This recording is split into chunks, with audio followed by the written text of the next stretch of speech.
Hi guys, welcome to the Neha Sharma show.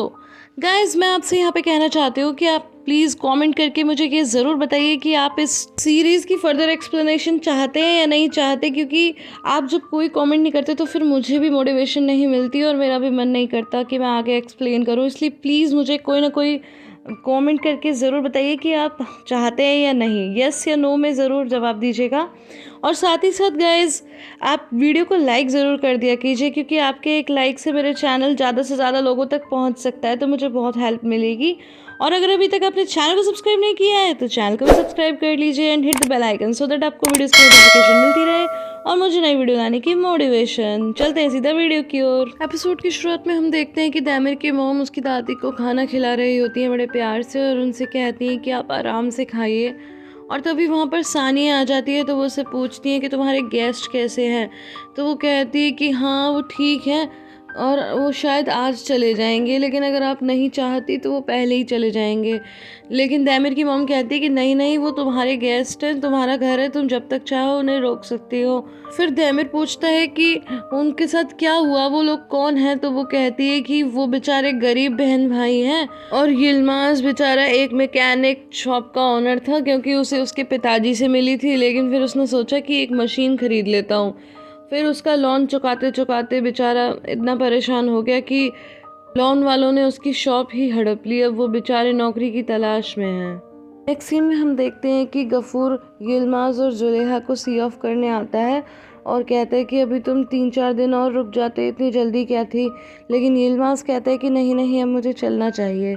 तो इतने में वहाँ दौड़ते हुए सानिया आ जाती है और कहती है कि अरे आप लोग कहाँ जा रहे हैं, रुकिए रुकिए। तो यिल्माज कहता है कि भाभी आपने हमारा इतना ख्याल रखा, उसके लिए बहुत बहुत धन्यवाद, अब हम चलते हैं। लेकिन सानिया कहती है कि नहीं नहीं, आप कहीं नहीं जा रहे।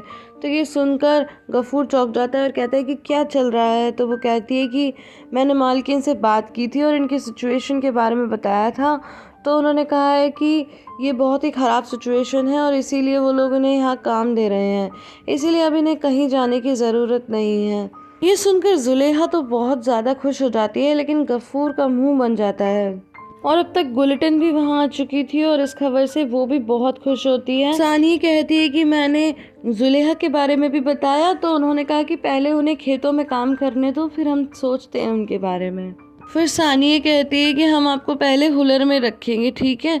तो फिर यिल्माज पूछता है कि हुलर क्या होता है, तो गफूर कहता है कि मैं तुम्हें ले चलूँगा।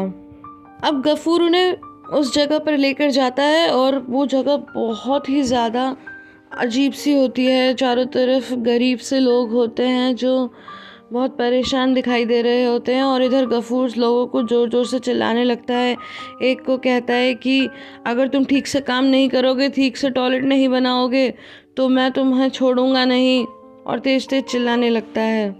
अपने चारों तरफ का मंजर देखकर यिल्माज और जुलेहा थोड़ा परेशान होने लगते हैं। अब वो लोग एक झोपड़ी के बाहर पहुंच जाते हैं। इसके बाद गफूर कहता है कि यही सब कुछ है। इसके बाद जुलेहा झोपड़ी के अंदर आती है और वहाँ का नज़ारा देखकर उसके होश ही उड़ जाते हैं, क्योंकि गाइस वहाँ पर कुछ भी नहीं था। और इसके बाद जुलेहा फूट फूट कर रोने लगती है। अब नेक्स्ट सीन में हम देखते हैं, अब देखा तुमने, मैंने कहा था ना कि ये जगह तुम्हारे लिए नहीं है, तो अब तुम परेशान होगे। लेकिन यिल्माज कहता है कि नहीं नहीं, कोई बात नहीं, हम यहाँ रह लेंगे, ठीक है। तो कहता है ठीक है, फिर बस अब दिल में कोई बात मत रखना, तुम मेरे सबसे अच्छे दोस्त हो, बस मुझे यहाँ पर गफूर मत कहना, क्योंकि यहाँ पर तो मैं काम करता हूँ, ठीक है ना। तो वो कहता है ठीक है। इसके बाद यिल्माज भी झोपड़ी के अंदर आ जाता है, तो जुलेहा अपने आंसू पोंछने लगती है। तो फिर यिल्माज कहता है कि मैं तुम्हें यहाँ ले आया, इस बात का मुझे बहुत दुख है। लेकिन जुलेहा कहती है कोई बात नहीं, हम दोनों कम से कम साथ में तो हैं, इतना ही काफ़ी है। यिल्माज कहता है कि तुम अभी यहाँ से चलो, हम यहाँ नहीं रहेंगे। लेकिन जुलेहा कहती है कि नहीं नहीं, हमारी कल तक की सिचुएशन के बारे में सोचो, कम से कम आज हमारे ऊपर छत तो है और हमारे पास खाना बनाने के लिए एक बर्तन भी है, कल हम भूख से तड़प रहे थे। लेकिन फिर भी यिल्माज कहता है कि नहीं, ये हमारे रहने की जगह नहीं है, पर जुलेहा उसे जैसे तैसे मना ही लेती है। अब नेक्स्ट सीन में हम देखते हैं कि आमिर की मॉम गफूर से बात कर रही होती हैं, तो वो कहती है कि क्या तुमने अपने फ्रेंड को सेटल कर लिया। तो वो कहता है कि वो मेरा फ्रेंड नहीं है, हम बस मिलिट्री में साथ में थे। तो आमिर की मॉम बोलती हैं कि लेकिन वो तो यहाँ तुम्हारे पास आया था। देखो ये उसका बुरा वक्त है और वो जानता है कि तुम ही उसकी मदद कर सकते हो, इसीलिए तो वो तुम्हारे पास आया।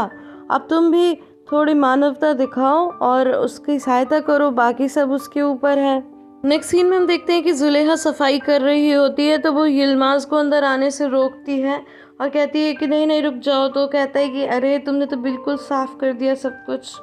पर जुलेहा कहती है कि मैंने खाना बनाने रख दिया है, थोड़ी देर में खाना बन जाएगा, फिर हम खाएंगे साथ में।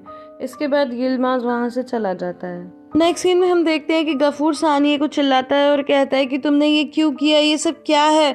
तो सानिया कहती है कि मैंने क्या किया। तो कहता है कि तुमने यिल्माज के बारे में मालकिन को क्यों बताया। तो वो कहती है कि हमें तो उनकी मदद करनी थी ना।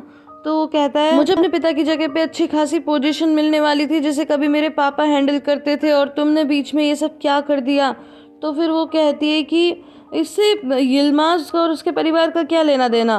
तो फिर गफूर कहता है कि वो इस्तांबुल का है, बहुत ही शार्प माइंड है, पता है तुम्हें 3 दिन के अंदर अंदर उसने आर्मी में अपनी अलग ही जगह बना ली थी, हर कमांडर की नज़र में वो आ गया था। तुम्हें कुछ समझ में आया?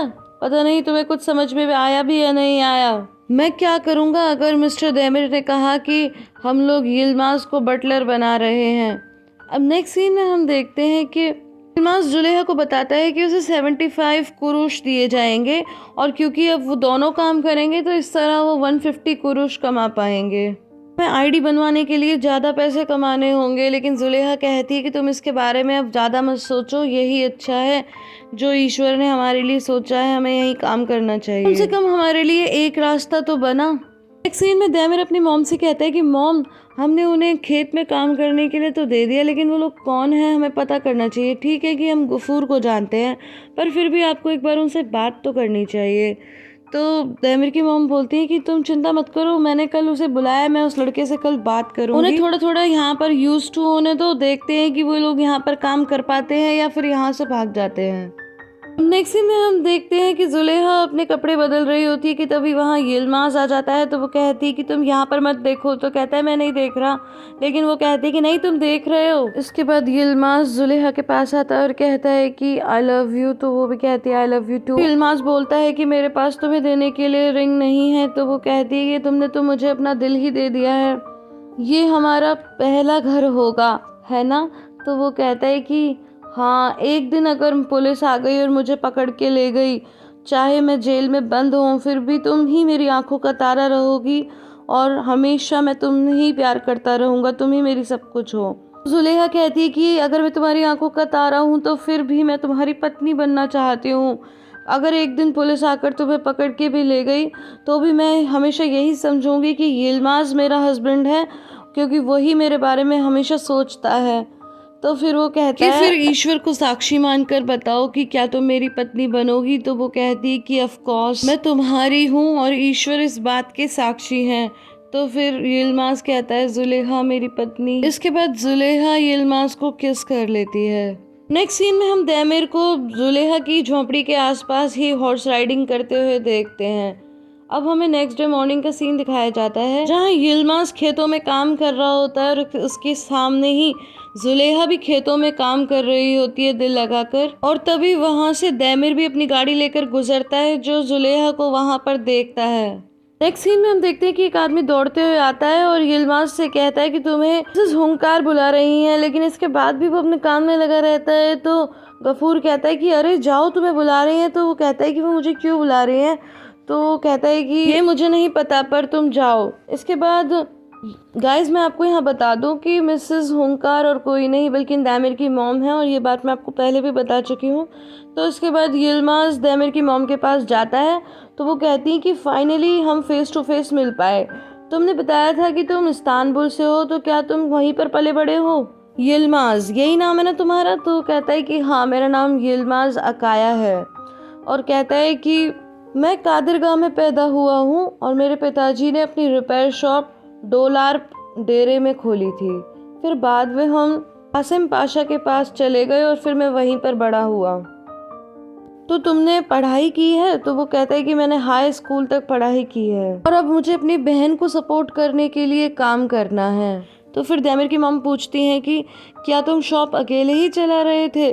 तो वो कहता है कि नहीं नहीं, मेरे एक मास्टर थे अयान, जो कि मेरे पिताजी के भी मास्टर थे। तो जब उन्होंने शॉप खोली थी तब से ही वो इसे संभालते थे और उन्होंने मेरी भी मदद की, फिर मैंने आगे कंटिन्यू किया। फिर मिसेस हुंकार कहती है कि तुमने अपनी रिपेयर शॉप खो दी और बहुत ही दुख की बात है, मुझे गफूर आगा ने बताया, लेकिन मैं तुमसे फिर से सुनना चाहती हूँ। नेक्स्ट सीन में हम देखते हैं कि गफूर दैमिर को भड़काने की कोशिश करता है यिल्माज के खिलाफ और कहता है कि देखिए ना, वो कैसे मालकिन के थ्रू घर में घुसने की कोशिश कर रहा है, मुझे तो कुछ ठीक नहीं लग रहा। लेकिन दैमिर कहता है कि वो तो तुम्हारा दोस्त है ना। तो कहता है कि नहीं, हमने बस मिलिट्री में साथ में सर्व किया था, ऐसी कोई दोस्ती वोस्ती नहीं है। और देखिए, मुझे ऐसा लगा था कि लोन वालों ने उसे धोखा दिया है, तो वो अपना लोन नहीं चुका पाया, इसलिए उसने अपनी शॉप गंवा दी, लेकिन उसने अपने मुंह से ऐसा कुछ नहीं कहा, तो मुझे नहीं पता। नेक्स्ट सीन में हम देखते हैं कि यिल्माज मिसेस हुंकार को बताता है कि क्योंकि वो लोन नहीं चुका पा रहा था, तो उन लोगों ने इसकी शॉप हड़प ली और साथ ही उस पर बहुत सारा और एक्स्ट्रा इंटरेस्ट लगा दिया। फिर जब उसे रियलाइज़ हुआ कि अब उसका यहाँ पर ठिकाना नहीं रहा, तो वो गफूर के पास मदद मांगने चला आया। नेक्स्ट सीन में हम देखते हैं कि जुलेहा यिल्माज से पूछती है कि मिसेस हुंकार ने उससे क्या पूछा, तो वो बता देता है कि वो तो बहुत अच्छी लेडी है, वो बस वही पूछ रही थी कि मैं यहाँ कैसे आया, तो जो भी हमारे बीच तय हुआ था वही सब मैंने उन्हें बताया है। अब नेक्स्ट सीन में हम देखते हैं कि मिसेस हुंकार दैमिर को बताती हैं जो कुछ भी बात उनकी यिल्माज से हुई और कहने लगी कि वो काफ़ी अच्छी टर्किश बोल रहा था, इसका मतलब वो वाकई इस्तांबुल से है। हालांकि वो हाई स्कूल तक पढ़ा है, लेकिन फिर भी काफ़ी पोलाइट और वेल मैनर्ड है। तो लेकिन तुम उस पर नज़र रखना। तो दैमिर कहता है कि अभी तो आपने कहा कि वो एक अच्छा लड़का है, तो फिर नज़र रखने की क्या ज़रूरत है। तो मिस हुंकार बोलती हैं कि वो ज़रूर कुछ छुपा रहा है। अगर वास्तव में उसकी रिपेयर शॉप ही उससे चली गई थी, तो वो अदाना में भी जा कर के मैकेनिक की जॉब कर सकता था, लेकिन वो यहाँ क्यों आया। तो दैमिर कहता है कि आपको क्या लगता है, क्या उसने किसी को समाप्त कर दिया है। लेकिन गाइस, तभी हमें दूसरे सीन में दिखाया जाता है कि नियाजी का दोस्त हुसैन भी चोकोरोबा पहुंच चुका है। जी हाँ, एक सीन में मिसेस हुंकार कहती है कि मुझे लगता है कि वो जो लोन वाले लोग हैं वो इनके पीछे पड़ गए हैं और ये लड़का अपनी जान बचाकर यहाँ पर आया है, क्योंकि ये लोन नहीं चुका पाया है, इसलिए अब यहाँ छुपता फिर रहा है। सुनकर दैमिर मुस्कुराने लगता है, तो मिसेस हुंकार कहती है कि क्या हुआ, तुम हंस क्यों रहे हो। तो वो कहता है कि आज ही मेरे पास गफूर आया था और वो यिल्माज के बारे में कुछ बुरा भला कह रहा था, तो मैं उसके ऊपर हंस दिया। मिसेस हुंकार भी हंसते हुए कहती है कि शायद गफूर उसे अपने राइवल की तरह देखता है। तो दैमिर बोलता है कि मॉम, यही तो रियल इशू है कि अब बटलर के साथ काम करने का ज़माना चला गया, अब हमें एक प्रोफेशनल मैनेजमेंट चाहिए। तो कहती है कि प्रोफेशनल मैनेजमेंट। कहता है हाँ। तो कहती है कि ये आइडिया भी तुम्हें बर्लिन से ही मिला होगा। तो वो कहता है कि हाँ, मैंने एडवांस टेक्निक वहीं से सीखी थी, तो अब मैं यहाँ अप्लाई करना चाहता हूँ। लेकिन मिसेस हुंकार बोलती हैं कि तुम ये सब कुछ अप्लाई तो कर सकते हो, पर मेरे जाने के बाद, मेरे जीते जी ऐसा नहीं कर सकते। मैं किसी को भी तुम्हारे पापा के ऑर्डर के खिलाफ नहीं जाने दूंगी। तो दैमिर बोलता है कि मैं अपने पापा के ऑर्डर के खिलाफ नहीं जा रहा, बल्कि मैं उनका सपना पूरा कर रहा हूँ एडवांस टेक्निक्स यूज करके। मिसेस हुंकार पूछती हैं कि क्या है तुम्हारे पापा का ड्रीम। तो कहता है कि पूरे चोकोरोबा का राजा बनना, और मैं भी वही कर रहा हूँ। फिर उठ के जाने लगता है। तो वो कहती है कि तुमने खाना तो पूरा खाया नहीं। तो वो बोलता है कि मैं अपने दोस्तों के साथ जा रहा हूँ, वहीं पर खाऊंगा और आप अपना खाना एंजॉय कीजिए और मेरा वेट मत करना, मैं लेट आऊँगा। हम नेक्स्ट डे मॉर्निंग में देखते हैं कि जुलेहा एक पेड़ के पास बैठी उसे देख रही होती है कि तभी वहाँ पर हुंकार आ जाती हैं और कहती हैं कि ये रोज़ है और सबसे पहले इसे अमेरिका में ही कल्टीवेट किया गया था। तो कहती है कि ये तो बहुत ही सुंदर है। उसके बाद मिसेस हुंकार उसे घर के अंदर बुला लेती हैं और वो एक कपड़ा स्टिच करके देती है और कहती है कि ये सिल्क है ना, इसलिए मशीन में काम नहीं करेगा। तो मिसेस हुंकार ये देखकर बहुत ही इम्प्रेस हो जाती है और उसके बाद वो फादिक को बुलाती हैं। तो जुलेहा उठकर जाने लगती है, लेकिन वो कहती हैं कि रुको, अभी तुमसे और बातें करनी है। तो फादिक को भी दिखाती हैं और बोलती हैं कि देखो कितना अच्छा स्टिच किया है, अब तुम जा कर के इस पे प्रेस कर दो।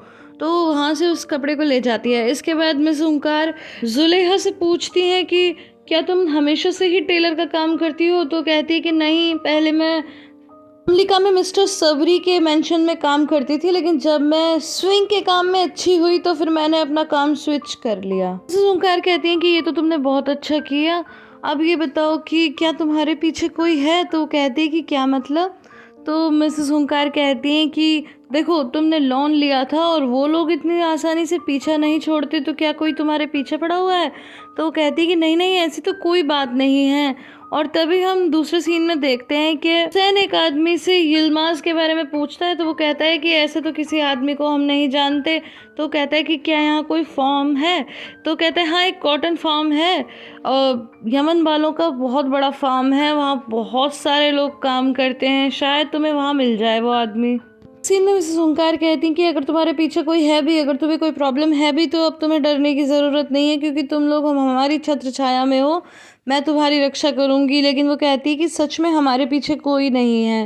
रात में जुलेहा सारी बातें यिल्माज को भी बताती है जो उसने मिसेस ओंकार से की थी। जुलेहा बताती है कि वो तो मुझे मेंशन का काम दे रही थी जब मैंने उन्हें बताया, लेकिन तभी यिल्माज कहता है कि अगर तुम यहाँ से चली गई हो और मेंशन में रहने लगी तो फिर मैं यहाँ क्या करूँगा? तो वो कहती है कि हाँ, मैं कल ही मालकिन को मना कर दूंगी। लेकिन यिल्माज कहता है कि नहीं नहीं, तुम ऐसा नहीं कर सकती, तुम्हें जाना चाहिए। जुलेहा कहती है कि हाँ ठीक है, और मैं उन्हें ये भी बताऊंगी कि मेरा भाई कितना अच्छा मैकेनिक है और वो आपको वर्कशॉप में भी कुछ काम दे देंगे। और ये एपिसोड यहीं पे ख़त्म हो जाता है। गाइस, आई होप आपको ये वीडियो पसंद आई होगी। अगर पसंद आई है तो प्लीज़ इसे लाइक शेयर कमेंट करना बिल्कुल भी ना भूलें। फिर मिलते हो अगली वीडियो में, तब तक के लिए अपना बहुत सा ख्याल रखिएगा। Bye bye and take care.